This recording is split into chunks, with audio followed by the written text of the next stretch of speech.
Time for the second presentation, Swiss case study, Limmat-Taiwan, how a light rail line made suburbs much more attractive. The speaker is Mr. Werner Huber, architect and journalist, editor-in-chief of Hochpartier.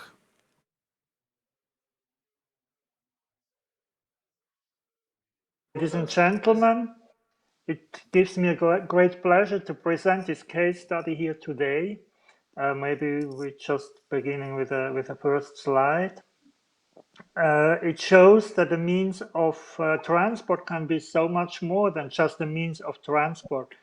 Indeed, it can also be a means of urban development. The town of Schlieren on the outskirts of Zurich provides us with an impressive example of this. The authorities there have seized the opportunities presented to them by the construction of the Limmat Valley Railway. It's called Limmat.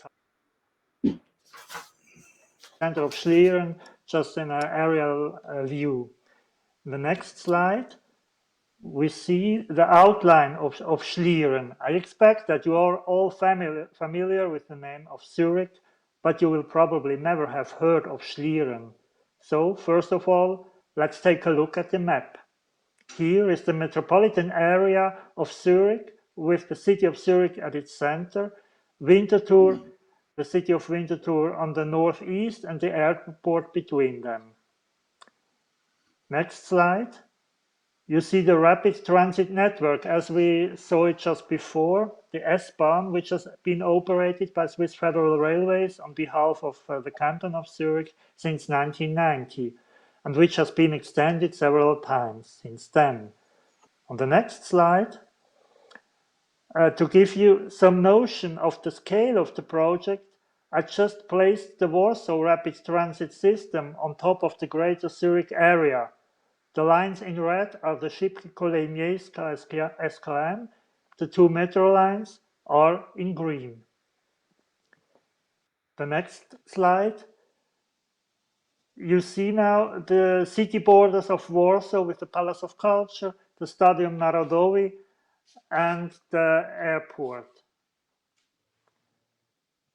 And now, if we compare the two cities on the next slide, we see that Warsaw is several times larger than the city of Zurich.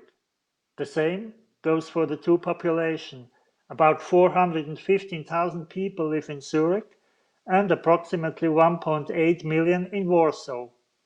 However, if we include the whole Zurich metropolitan area, there is not such a great difference between the number of inhabitants. Next slide. In Zurich, the metropolitan area is divided into a number of independent municipalities. One of them is Schlieren. The town, with about 19,000 inhabitants, is located directly on the border with Zurich. In 1932, when Zurich's urban area had expanded to its current size, the plan was also to incorporate Schlieren into the Greater Zurich area. But this move was rejected by a referendum. Next. Next slide, yes. If we now zoom in a little closer, we can see how Schlieren is integrated into the rail network. As we have seen before, the rapid transit or S-Bahn network is in red. The tram network in blue only operates within the city of Zurich area. And unlike the Warsaw tram network, it runs on meter gauge tracks. The Limmatalbahn, here marked in orange, hardly visible, has done so much to stimulate Schlieren's urban development. Next slide. Two of these new light rail systems have been built in recent years. On the northeast, the Glut Valley Railway, the Glutalbahn, completed in 2010, and in the west, the Limmatalbahn, where the first section was completed 1 year ago. Both lines are compatible with the meter gauge tram network. And the next, Let's now have a look at Schlieren. Next picture.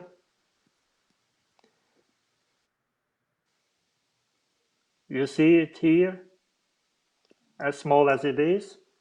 Next picture. In the Limmatal Valley, Schlieren, with the old hospital building that has been demolished now.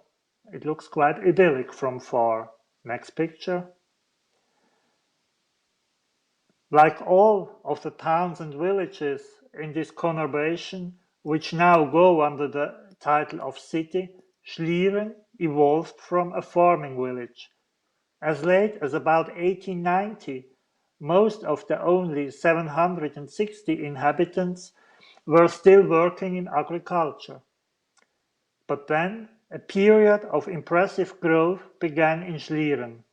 This was due to industrialization, which, despite its relatively late arrival in Schlieren, developed rapidly and dramatically. Next picture. One pioneer was the company Eduard Geistlich Söhne AG für chemische Industrie. This chemical company produced glue and fertilizer from animal skins and bones. The characteristic pungent smell irritated the noses of generations of Schlieren inhabitants. The next one. Another industrial company started operating in Schlieren in 1898. The city of Zurich built its gas works with the 4 gas tanks as landmarks. The next picture. But by far the largest industrial company in the municipality of Schlieren was the Schweizerische Waggon- und Aufzugfabrik Schlieren, the Swiss wagon and lift factory. At the end of the 1950s, when Schlieren's population numbered 6,000, Waggi, as the factory was called, employed almost 2,000 workers.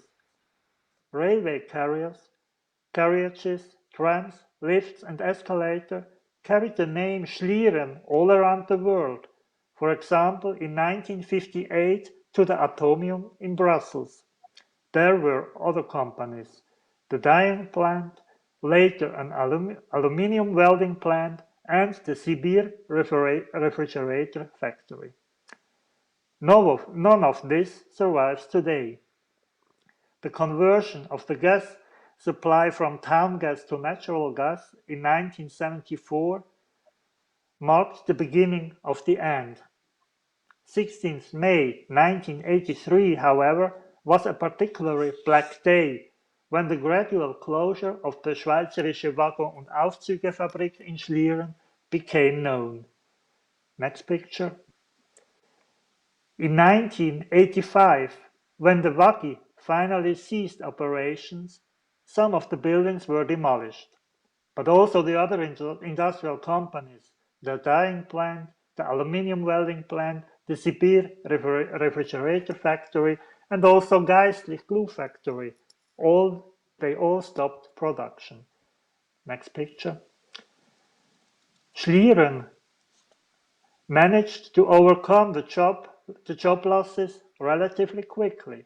Small new businesses were established on the abandoned industrial sites as they benefited significantly from inexpensive rents and a location close to the city of Zurich. And, what is more, the renowned newspaper, the Neue Zürcher Zeitung, set up its printing center here, as shown on the picture.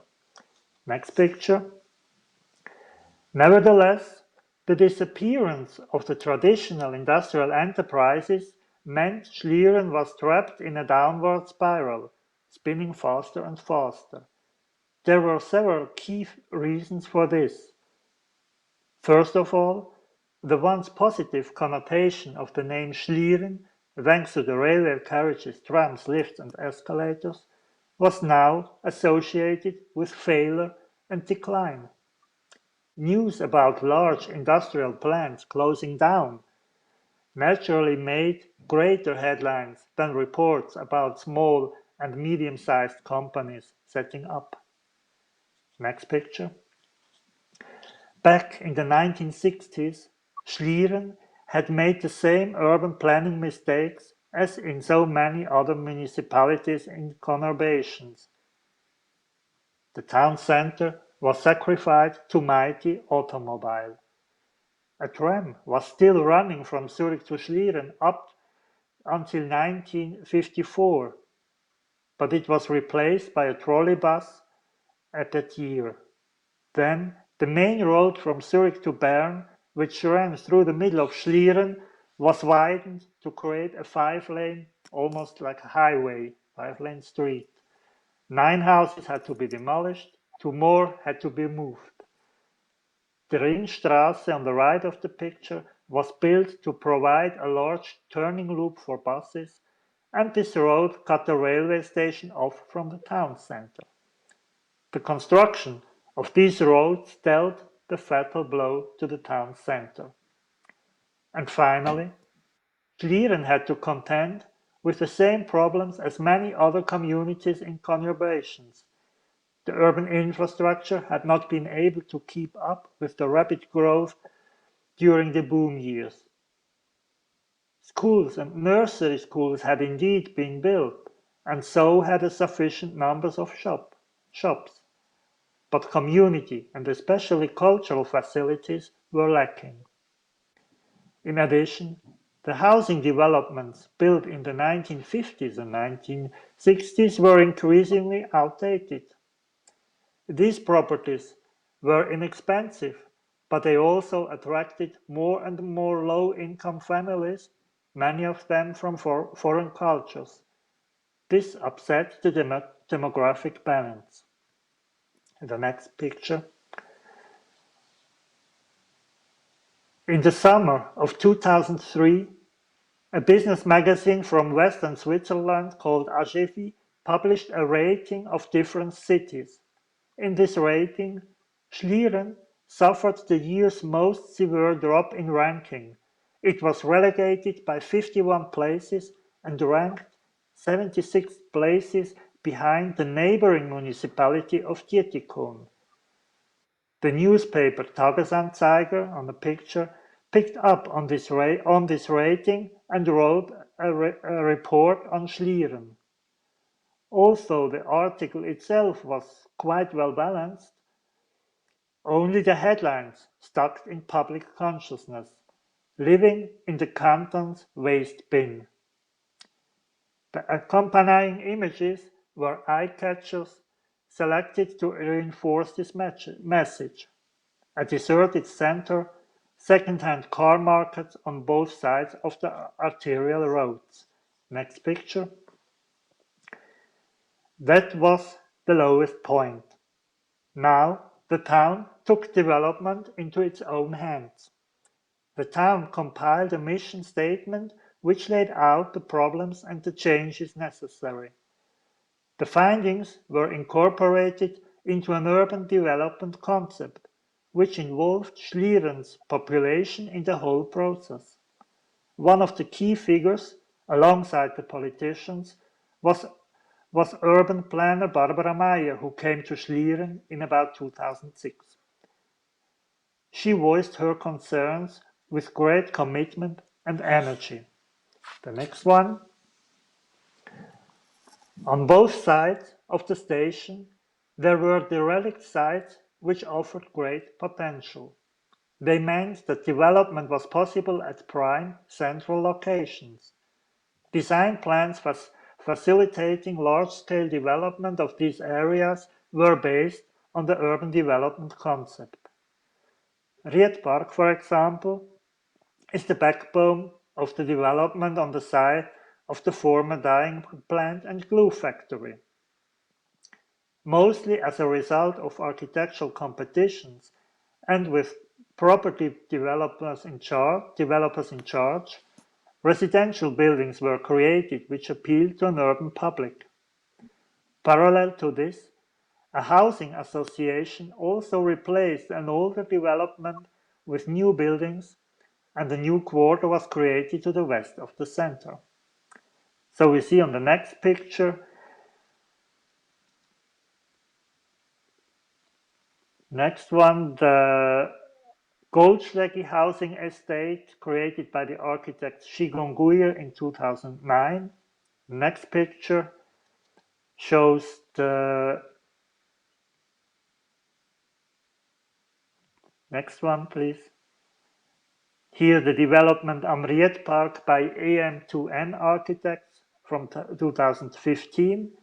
And the next one of these three examples. The last one is the school building Reitman by Graber Pulver Architects from 2017. And then, next picture, developing the center took a little longer.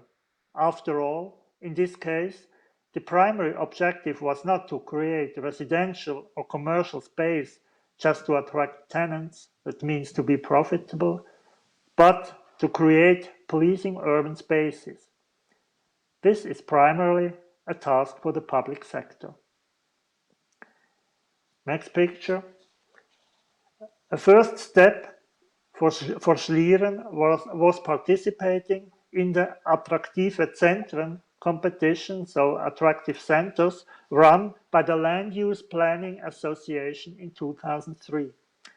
The jury evaluated Schlieren's proposal for an attractive center as positive and courageous, but also as oversized, and it was awarded a low ranking. The plans were indeed ambitious, especially considering Schlieren's plight at that time. But the first step had been taken. The next one. The 2,200 municipalities in Switzerland have a great deal of autonomy. Therefore, a city, a town, or a municipality has a great deal of scope when it comes to making decisions about its own development. However, there are factors limiting this freedom. On the one hand, the canton makes decisions about the important roads, so that the municipality has limited scope as regards traffic management. On the other hand, a municipality's financial strength largely dictates how freely it can operate. Since in Switzerland each municipality is allowed to determine the tax level itself, it could, theoretically, simply increase municipal taxes. However, the population can vote on tax rates in a referendum. That means there must be really strong arguments and good reasons. Many communities, like Schlieren, complain habitually about tight finances and high taxes. There are relatively few people on high incomes who pay a lot of tax. There are, however, many low-income households who contribute little to the tax bill. In other words, the tax rate is high, but income is still low. What is more, a place where the tax rate is high is unattractive for companies, so it's a vicious circle. Next one. But Schlieren acted wisely. The first studies for a light rail system in the Limmat Valley had already started in 2000. The Limmat Valley's regional transport concept was presented in 2005, with the light rail system at its core. In 2006 and 2007, the route was defined in Aargau and Zurich, the two cantons affected, and in 2010, the two cantons set up the Limmatalbahn Company, the company which then planned and built the railway. The next one. Schlieren recognized the opportunities the railway offered. The construction of a light rail or tram line obviously has a major impact on the urban landscape. It is not only a question of laying rails. The entire system of roads must be reorganized and rebuilt. And all this work and now we come to the real highlight. All this work is at the expense of the canton and the federal government. In principle, The municipality does not have to pay anything for the railway. So, from the very outset, Schlieren's authorities were closely involved in planning the new railway as a part of their urban development concept. While Dietikon, the neighboring municipality with similar problems, was slow to act, Schlieren took an active part in the plans for its municipal territory. For example, cooperation with the ETH, the Swiss Federal Institute of Technology, provided a profitable exchange of ideas and opportunity to develop relationships. Finally, and of particular significance, this also enabled Schlieren to have a say in determining the route within the municipality's border. The next picture.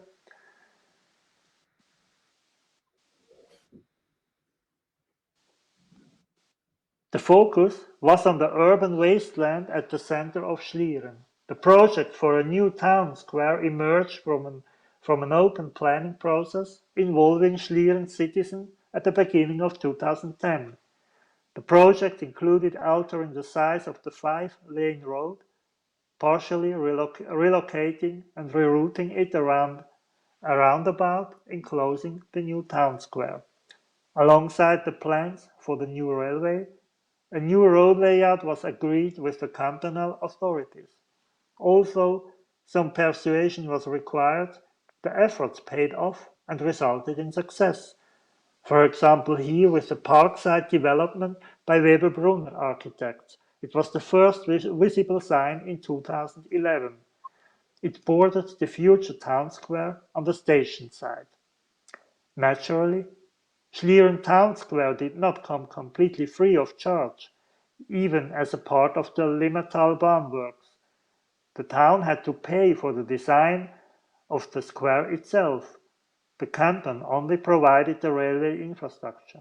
However, because the population was already involved in the planning process, they approved the necessary loans in the referendum. Next one.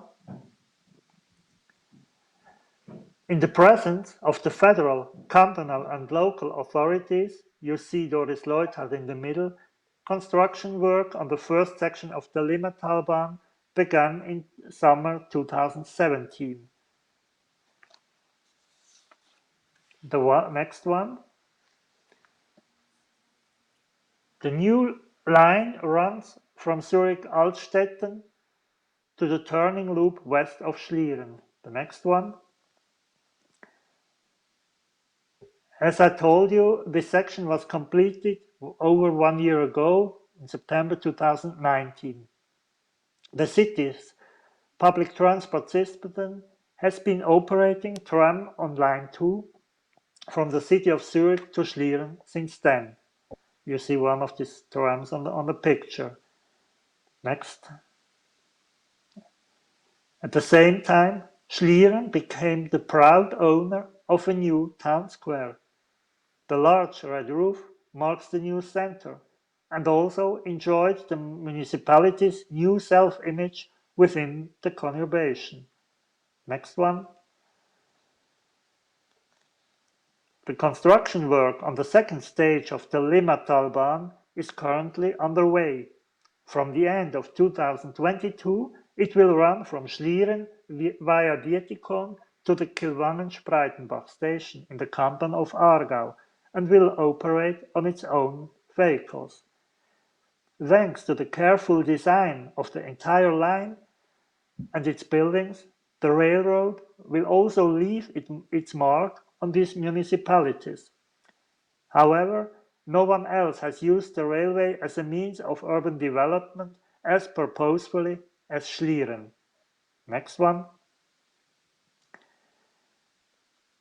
So, with this picture, I'd like to bring the presentation to a close, and I thank you for your attention. Dziękuję za uwagę.